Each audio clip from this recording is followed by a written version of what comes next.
Karibu Wina Media upate habari mbalimbali za michezo, uchambuzi kutoka ligi kuu Tanzania bara. Subscribe na bonyeza alama ya kengele ili uwe wa kwanza kupata habari zote hizi.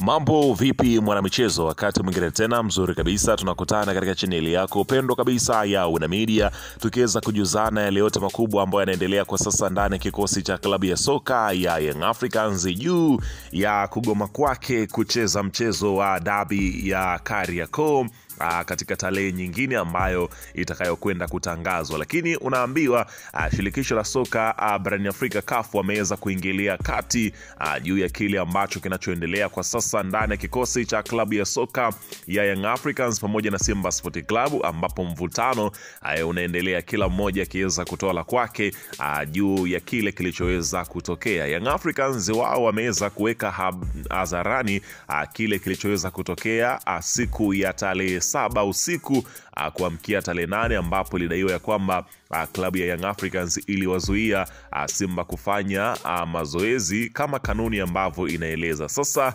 hatimaye mara baada ya kuweza kuwafikia shirikisho la soka barani Afrika, CAF wameweza kutoa maamuzi juu ya kile ambacho kinachotakiwa ili mambo yaweze kwenda sawa, ambapo kanuni zinasemaje, na wao wameenda kuzifuata kanuni zile zile na kutoa maamuzi haya ambayo nimekusogezea hapa. Ila kabla tujaendelea, nikukumbusha kwamba kama ni mara yako ya kwanza kabisa unatembelea katika chaneli ya Wina Media, ajua kwamba umepitwa na taarifa nyingi. Sasa ili usiendelee kupitwa na taarifa zetu, cha kufanya ni kitu rahisi kabisa.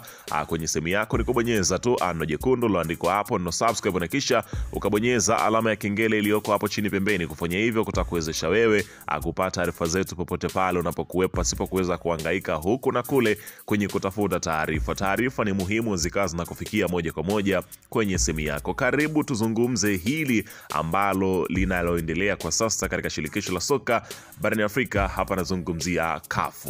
Bana, kikao ambacho kimeweza kuwekwa katika shirikisho la soka barani Afrika CAF juu ya kujadili kile kilichoweza kutokea katika mchezo wa dabi ya Kariakoo mara baada ya kuonekana katika sintofahamu, ambapo Young Africans wao wanaonekana kama vile kugoma kwa kile ambacho kinachoendelea kwa sasa juu ya yale ambayo yanatajwa kuhusiana na namna ambavyo klabu ya soka Young Africans wenyewe wakidai haki yao ya kimsingi kwa kile ambacho kilichoweza kutokea, ambapo Young Africans wao wanasema ya kwamba tarehe hiyo ambayo ilikuwa ni tarehe 7 kuamkia tarehe 8 hawakuwazuia klabu ya Simba Sport kufanya mazoezi, bali klabu ya Simba, kama ambavyo taarifa ya TFF inavyosema, walikiuka kanuni kwa kutoweza kutoa taarifa kwa meneja wa uwanja, hapo pia kwa kamishna wa mchezo, wala kwa timu mwenyeji hawakutoa taarifa kama wataenda kuutumia uwanja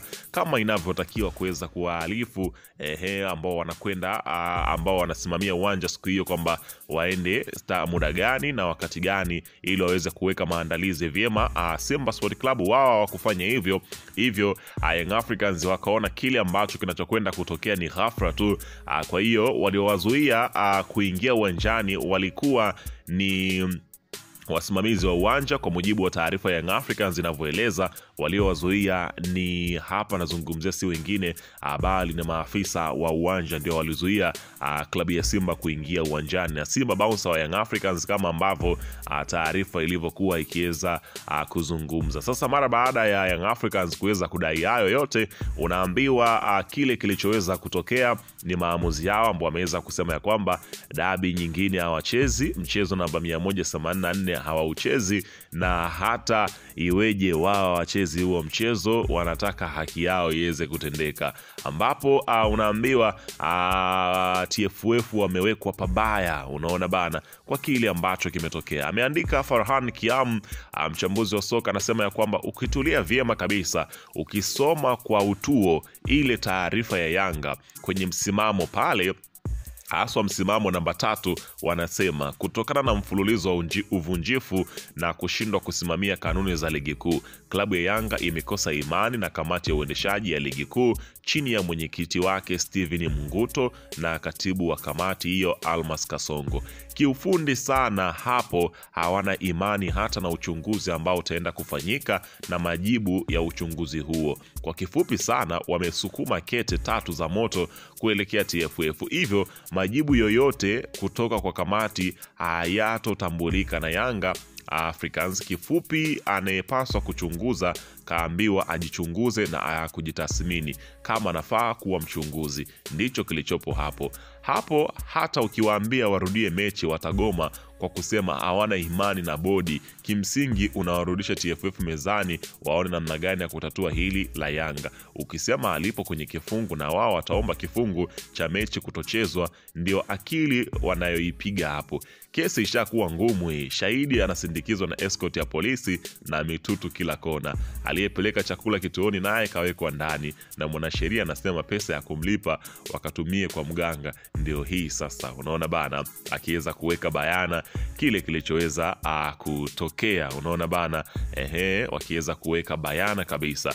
Unaambiwa ofisi ya wasemaji wa kisekta kuahirishwa mechi ya Simba na Yanga, TPLB ijitafakari. Uamuzi wa kamati ya uendeshaji na usimamizi wa bodi ya ligi kuu ya Tanzania bara TPLB kuahirisha mchezo namba 184 kati ya Young Africans, Yanga na Simba uliokuwa uchezo tarehe 8 Machi 2025 au kuzingatia hasara mbalimbali zilizotokana na kuahirishwa kwa mchezo huo, ikiwemo nafasi ya mashabiki, wafanyabiashara, warusha matangazo, wapenzi wa soka na maendeleo ya soka nchini kwa ujumla. Kwa mujibu wa katiba ya shirikisho la mpira wa miguu Tanzania TFF, ibara ya 55 kifungu cha 2 inatoa jukumu kwa bodi ya ligi kusimamia ligi kuu na kuhakikisha timu zinaheshimu sheria, kanuni na maamuzi ya TFF. Kanuni namba 15 kifungu cha 3 inasisitiza kuwa ratiba ya ligi itatangazwa na bodi ya ligi na itabadilishwa tu kwa dharura au sababu za msingi. Hata hivyo, bodi ya ligi imekuwa ikibadili ratiba mara kwa mara bila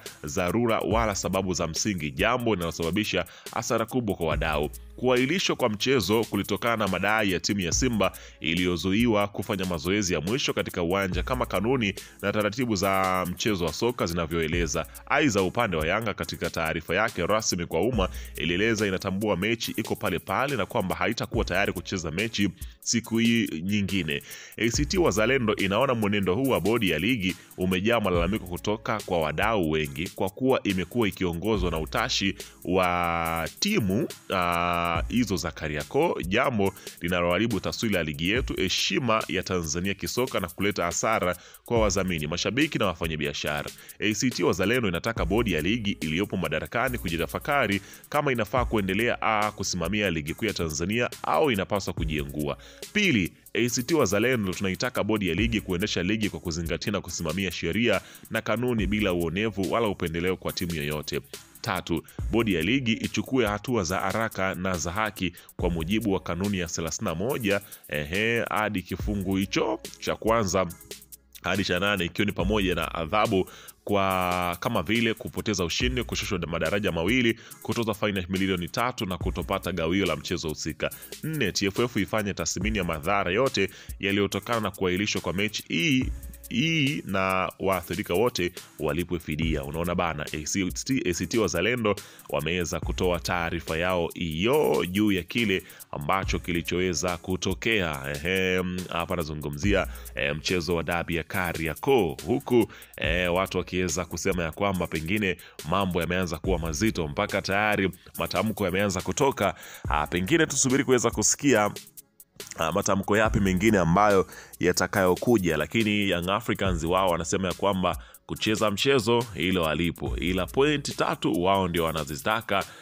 Huko klabu ya Simba wenyewe bado hatujapata msimamo wao juu ya kile kilichoweza kutokea, japokuwa wenyewe walisema ya kwamba mchezo hawachezi kwa siku ile, pengine labda nyakati zingine, lakini klabu ya Simba bado hajatoa taarifa kama wako tayari na wao kucheza mchezo huo kwa tarehe nyingine itakayotajwa, ama na wenyewe wapo tayari kutaka alama 3 za mezani kukushindwa kuweza kufanya mazoezi. Weka maoni yako hapo chini katika upande wa comment kuhusiana na taarifa hii. Vipi wewe umeipokeaje kuhusiana na hili ambalo linaloendelea kwa sasa ndani ya timu za Kariakoo? Nadhani nini kifanyike katika kupata suluhisho ya haya ambayo yanayoendelea? Weka maoni yako hapo chini katika upande wa